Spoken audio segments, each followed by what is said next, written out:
ఈయన నీ ప్రియుడు అని చెప్పారు. మరి ఇప్పుడు ఆయన మీద నీకు మళ్ళీ ప్రేమ అది ఏమైనా కలిగిందా? లేదు. ఏం కలగలే. మరి సిగ్గుపడతా ఉన్నావు ఆయన్ని చూడగానే? కాదు, ఏంటంటే ఆయనకి అప్పుడు సంబంధించింది. మేము జస్ట్ దీనికోసం వచ్చాము, దీనికోసమే చేస్తాం అంతే. అంతే. సో ఇద్దరు కలిసి అనంత పద్మనాభ స్వామి టెంపుల్ గుడి తెరవాలనుకుంటున్నారు అండ్ ఆ శివుడిని బయటికి తీయాలనుకుంటున్నారు. ఓకే. ఇంకెన్నేళ్ళు పట్టొచ్చు అంటారు? ఏళ్ళు కాదు, మీ అందరు సపోర్ట్ చేస్తే కనుక ఎప్పుడైనా అయిపోవచ్చు. గవర్నమెంట్ సపోర్ట్ రావాలి. గవర్నమెంట్ సపోర్ట్ రావాలి. మీకు ఇంతమంది తెలుసు అంటున్నారు కాబట్టి గవర్నమెంట్తో మాట్లాడడము అది తీయడం పెద్ద విషయం కాదనుకుంటా నాకు తెలిసినంత వరకు. మనకందరూ తెలుసు, వాళ్ళకే మనం తెలియదు. అంతే అంటారా? ఓకే. మరి వాళ్ళకి తెలిసేటట్టే మీరు ఇదంతా కూడా చేస్తున్నారా? ఓట్లు వేసుకునేటప్పుడు మన దగ్గరికి వస్తారు, అందరినీ చూస్తాం. కానీ ఓట్లు ఇప్పుడు అయిపోయినా వాళ్ళందరికీ తెలియాలనేనా ఇప్పుడు మీరు అందరూ ఇలాగా ఫుల్ పబ్లిసిటీ కోసం రాలేదు. ఆ అమ్మాయి చెప్పిన గత జన్మ నిజము, అక్కడ ఉన్నది నిజం అని చెప్పడానికి వచ్చాను నేను. మా గోల్ వేరు, అనంత పద్మనాభ స్వామి ఆ టెంపుల్ రెండు. ఇప్పుడు ఈ ఇంటర్వ్యూ చూసిన తర్వాత ఫస్ట్ టైం కదా ఇప్పుడు మీరు ఇంటర్వ్యూలో రావడం, ఇప్పుడు మీ భార్య మీ పిల్లలు చూసి ఇలా అంటున్నారు అని చెప్పి మీరు పిచ్చివాళ్ళు ఎందుకు ఇట్లా మాట్లాడుతున్నారు అని చెప్తే ఏమంటారు? మీ నెంబర్ ఇస్తాం మీకే మాట్లాడమని. నేను మాట్లాడిన ఎవరితో నేను మాట్లాడను. Okay. No comments. No comments. నేను తప్పు చేయట్లేదుగా, దైవ కార్యానికి ముందుకు వచ్చాను. దైవ కార్యం కాబట్టి ముందుకు వచ్చాను, కానీ ఏది తప్పు చేయడానికి రాలేదుగా. దీంట్లో ఏముంది అబద్ధం? ఓకే. ఆయన గత జన్మ నాకు గుర్తొచ్చింది నేనే ప్రియుడు అని చెప్పి ఈయన వచ్చి మీ ముందు నిలబడిన వెంటనే మీ ఫస్ట్ రియాక్షన్ ఏంటి? ఎందుకంటే ఈయన నిలవలేదు, అసలుకి రాలేదు మీ ముందుకు రాలేదు, ఇంకా దాక్కుంటూనే ఉన్నాడు. ఎందుకు దాక్కుంటున్నారు? ఏజ్ అయిపోయింది. తననే అడగండి. అంటే ఆమె డ్రీమ్ లో ఆ యంగ్ అదంతా లేదు, ఇట్లా ఉన్నాను. ఆ అమ్మాయి ఫస్ట్లో చెప్పిన వీడియోలో కనిపించినాక ఏం చేస్తుందో ఏమంటుందో నాకు వయసుతో తేడా లేదన్నది. అలాంటప్పుడు నేను కనిపించలేదు. ఆ అమ్మాయికి ఒక గురువులాగుండి చేయాలనుకున్నా ఆ అమ్మాయికి సహాయం, అంతవరకే. అప్పుడు నేను కనిపించకుండా ఉన్న తర్వాత ఆ అమ్మాయి గుర్తించింది. నాకు తెలిసి ఆ అమ్మాయిని చూడగానే ఫస్ట్ చెప్పుకోవడం కాదుగా, ముందు ఆ అమ్మాయి చేసే దాంట్లో మనం కూడా పాలు పంచుకోవాలి, దైవ కార్యం. అదే నేను కోరుకున్నది. కేవలం దైవ కార్యం వరకే మీ ఇద్దరు కలయిక, అంతేగాని ఇంకేం కాదండి. కలయిక కాదు, అంటే కలవడం అంటున్నా, ఈ విధంగా కలవడం అంటున్నా. రెండు విధాలు వస్తాయి, నాకు అర్థమైంది. డబుల్ మీనింగ్ అనకూడదు. నేను సింగిల్ మీనింగే అన్నాను. సపోర్టింగ్ చేయడమే నా పని. సపోర్టింగ్ చేయడమే. ఓకే. సపోర్ట్ చేయడం వరకే. ఆ స్థితిలో ఎవరున్నా సపోర్టింగ్ చేస్తాను నేను. ఓకే. ఏమంటావు అమ్మ? మరి మీ అమ్మగారు ఏమంటున్నారు మరి తను చూసిన తర్వాత? ఏమనలేదు అక్క. ఆమెకు కూడా అంటే యాక్సెప్ట్ చేశారా అవును అని చెప్పి? మమ్మీ చేసింది. ఓకే. మరి ఆధారాలు మాకు చూపించాల్సిన ఏం లేదా? కాలుకున్న మచ్చ, కాలుకి ఎక్కడ ఉంది మచ్చ? లెఫ్ట్ సైడ్ ఉందని చెప్పాను, అందరు చూడలేదని కూడా చెప్పాను. దైవత్వం ఉన్న వాళ్ళు మాత్రమే చూడగలరని చెప్పాను. మరి అలా అంటే ఎలా అవుతుంది? ఇప్పుడు అది మాకు కనిపించాలంటే మాలో కూడా మేము కూడా గత జన్మ అయితే మాకు కనిపిస్తుందా? గత జన్మ అని కాదు, అది దైవత్వంలో ఉన్న వాళ్ళకి కనిపిస్తుంది అని చెప్పాను.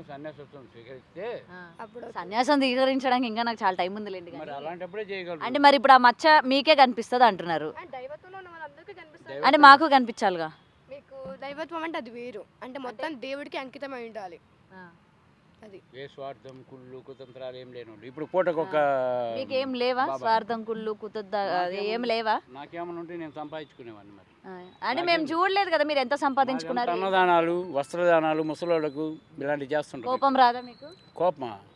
రాదు. ఒకరిని చూసి కుళ్ళుకోరా మీరు? కుళ్ళుకోను. మరి ఇందాక నుంచి నేను అడిగే క్వశ్చన్స్ మీకు కోపం వస్తుంది? కోపం ఎప్పుడు వచ్చింది? నాకు కోపమే రాదు.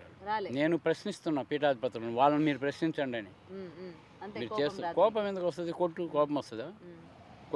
జనాలు అడిగే సమాధానానికి నువ్వు దైవత్వంలో ఉన్న వాళ్ళకే ఆ మచ్చ కనిపిస్తుంది అని అంటే జనాలు ఇప్పుడు ఏ విధంగా నమ్ముతారు చెప్పు? మరి జనాలకి ఇంకేమైనా ఉన్నాయా? గుర్తులు అని చెప్పాను, మా కథ చెప్పాను, అయినా సరే కొన్ని చెప్పాను కొన్ని చెప్పలేదు. అది దైవత్వం సంబంధించింది కాబట్టి అందరికీ చెప్పకూడదు కాబట్టి కొన్ని చెప్పలేను నేను. ఇంకొకటి హార్ట్ మీద ఉందని చెప్పాను. హార్ట్ మీద ఏముంది? అంటే బాణం గుర్తు ఉందా? ఇప్పుడు ఉంది. చూడొచ్చా మేము? With your permission? పర్మిషన్ అంటే తనకి పర్మిషన్ డెఫినెట్ గా జనాలు కోరుకుంటారు. జనాలు ఇప్పుడు ఏది చెప్తే అది నమ్మే దాంట్లో లేరు కదా. ఒక ప్రూఫ్ చూపించండి. ఇదైతే దైవత్వంలో ఉన్న వాళ్ళకి సంబంధం లేదు కదా, ఎవరికైనా కనిపిస్తుంది కదా. చూపించండి. అది ఆడ కనిపిస్తుందో నాకే తెలియదు. చూపించండి. మరి అమ్మాయికి కనిపించింది, మాకు మేము చూస్తాం. ఉందో లేదో కూడా ఇప్పుడు తెలియదు. ఎక్కడుందమ్మా బాణం గుర్తు? నేను చూసాను అక్క. దెబ్బ అంటే గుర్తు అనేది ఉంది, అంటే తగిలిన గాయం అనేది ఉంటుంది కదా, దానికి సంబంధించి ఉందని చెప్పాను. మరి అక్కడ లేదు. నేనైతే ఫస్ట్ చూసాను అక్క. మరి ఇప్పుడు ఎట్లా మాయమైపోతుంది? మాయం కాదు, ఇప్పుడు మాయం కాదు, కాలుకునేది మరి టెస్ట్ చేసుకోండి. దైవత్వంలో ఉన్న వాళ్ళు వచ్చి టెస్ట్ చేసుకోండి. ఇప్పుడు నేను దైవత్వంలో ఎవరున్నారా అని చెప్పి వెతకాలి నేను. ఈడ చాలా మంది ఉన్నారు కదా అక్క. నాకు కనిపిస్తుంది ఏమో చూద్దాం. మరి మేము ఒకవేళ అబద్ధం అయితే కనుక అక్కడికి విజయనగరం కానీ లేకపోతే ఆ టెంపుల్ ఉంది కదా కేరళ, అక్కడికి వెళ్తే మేము రియలా ఫేక్ అని ఆటోమేటిక్గా మీకు తెలిసిపోతుంది కదా. ఒకవేళ ఫేక్ అనుకో మేము అవి జస్ట్ తాకడానికి కూడా మాకు ఉండదు కదా. నగరాలు తీసుకెళ్లారు కదా. నాకు ఆ బాణం గుర్తు కావాలి. ఇంకా ఎవరైనా మంగళవాడిని పిలిచి ఇది శుభ్రం చేస్తే అప్పుడు తెలుస్తుంది, కనిపిస్తుంది శుభ్రం. ఏం పర్లేదు, నాకు కళ్ళు షార్ప్ కొంచెం చూపియండి. చూపిద్దాం తర్వాత, కనిపించింది కదా, చూపిద్దాం. నాకు కనిపించాలి, మా వ్యూవర్స్ కి కనిపించాలి. నాకు చూపిద్దాం. అయిపోయినాక ఎట్లా అండి? లేదు కదా అక్క, ఇప్పుడు తనకి ఫ్యామిలీ ఉంది, వాళ్ళు ఏమని అనుకోవచ్చు, మనం చెప్పలేం కదా. నేనైతే చూసాను, నా వరకు అయితే నేను కాలుకున్న మచ్చ చూసాను. అంటే గుచ్చుకున్నది. గుచ్చుకున్నది అంటే ఎవరైనా మీకు అట్లా బాణం వేసారా, చంపేసారు? అప్పుడు అనేది చిన్న గాయం అనేది ఉంటుంది కదా ఎవరికైనా కొంతమందికి, అలా ఉంది. మనం క్లియర్గా డీప్గా చూస్తే కనిపిస్తుంది అంతే. నువ్వు కావాలంటే డీప్గా చూడు. అంత డీప్గా చూడండి. మరి డీప్గా చూస్తానే కదా తెలిసేది. ఇప్పుడు నాకున్న డౌట్ కోసం నేనైతే డీప్గా చూస్తాను. నేను కాళ్ళకి కానీ కథ కానీ ఎక్కడైనా ఉన్నాయా, చేతికి కానీ లేదు, వీపు మీద కానీ ఎక్కడ లేవు. చంపింది ఇక్కడ వేసి అక్కడే గుర్తుంటుంది. ఓకే, గత జన్మలో మీ ఇద్దరు కలిసి ఉన్న ఒక సందర్భం ఏమైనా ఉంటే చెప్తారా? అన్ని దాంట్లో ఉన్నాం. ఒక్కటి చెప్పండి. తను చెప్పాడు కదా మీరిద్దరు ఉన్నది ప్రేమగా. ఇప్పుడు ఏమొద్దక్క, నేను చెప్పాను కదా అభిషేకం చేసేది శివలింగం అది అక్కడే ఉందని చెప్పేసి, దానికోసం మా ఫైటింగ్ అంతా.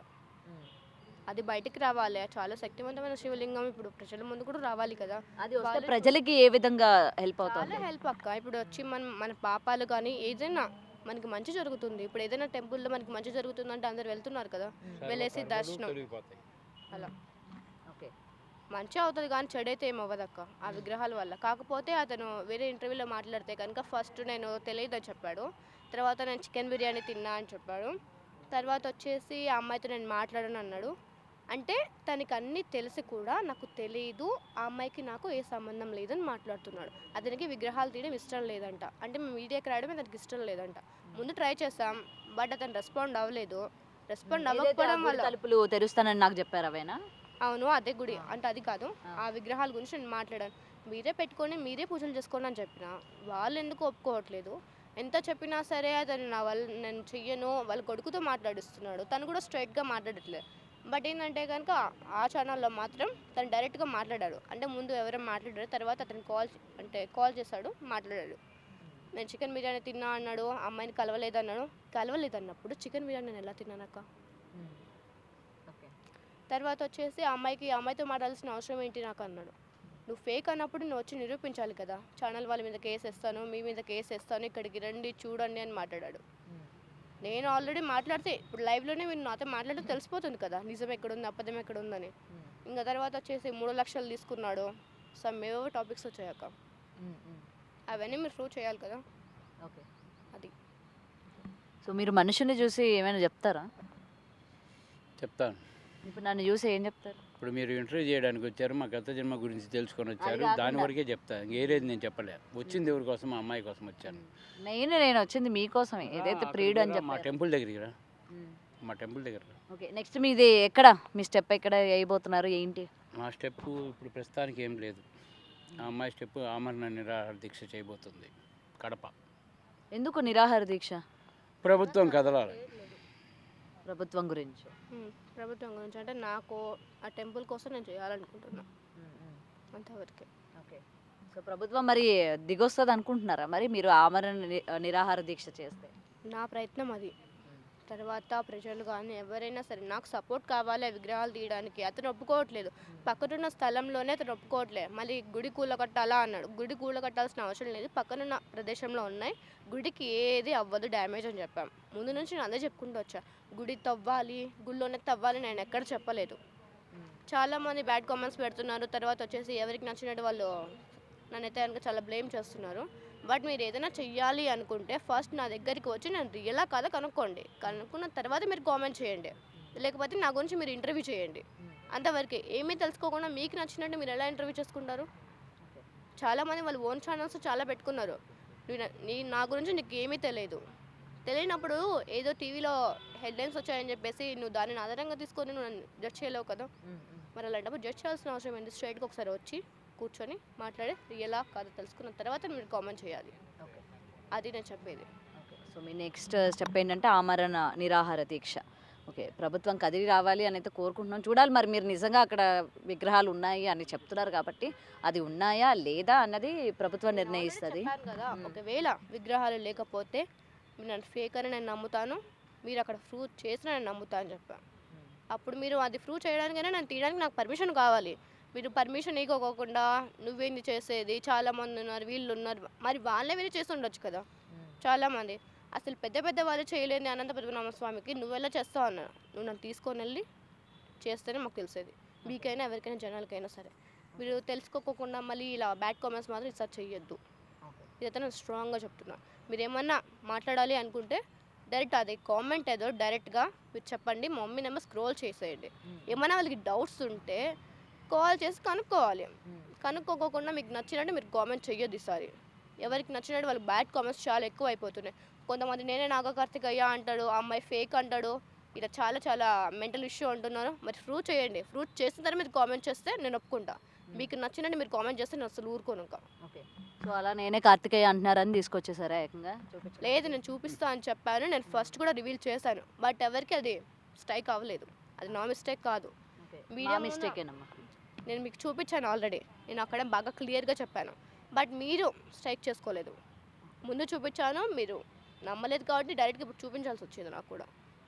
అంటే చాలామంది వస్తున్నారు ఇంకా నేను నాగ కార్తికేయను ఏవేవో మాట్లాడేస్తున్నారు. అంటే నేను కొన్ని గురించి చెప్పానంట, వాటి కోసమని చెప్పినందుకు అతను అలాంటివన్నీ చెప్పకూడదు, అమ్మాయిని ఆపాలి, అతనికి ఒక్కటే చెప్తున్నా, అతను నన్ను ఆపాలి అనుకుంటే స్ట్రైట్గా ఆపమనండి.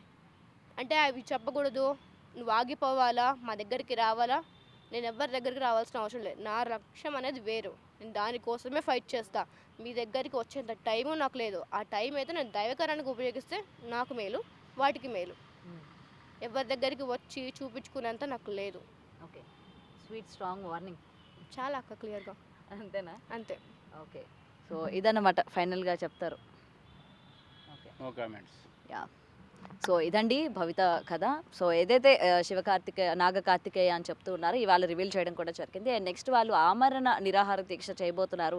ఎందుకంటే విజయనగరంలోని ఆ టెంపుల్ దగ్గర ఉన్న ఆ శివలింగాన్ని తీయడానికి ప్రభుత్వం ఒప్పుకోవట్లేదు కాబట్టి మేము నిరాహార దీక్ష చేస్తాము అని అయితే ఆయన చెప్పుకొస్తూ ఉన్నారు. మరి చూడాలి వీళ్ళు నిరాహార దీక్ష చేసిన తర్వాత ఏ విధంగా ఉంటుంది, ఆ దేవాలయం ముందున తవ్విన తర్వాత అసలు శివలింగాలు ఉన్నాయా లేవా అన్న దానిపైన కూడా ఇంకా తెలియాల్సి ఉంది. కెమెరామ్యాన్ వేణుతో Gautami reporting, Hyderabad. For more videos like this, subscribe Big TV channel.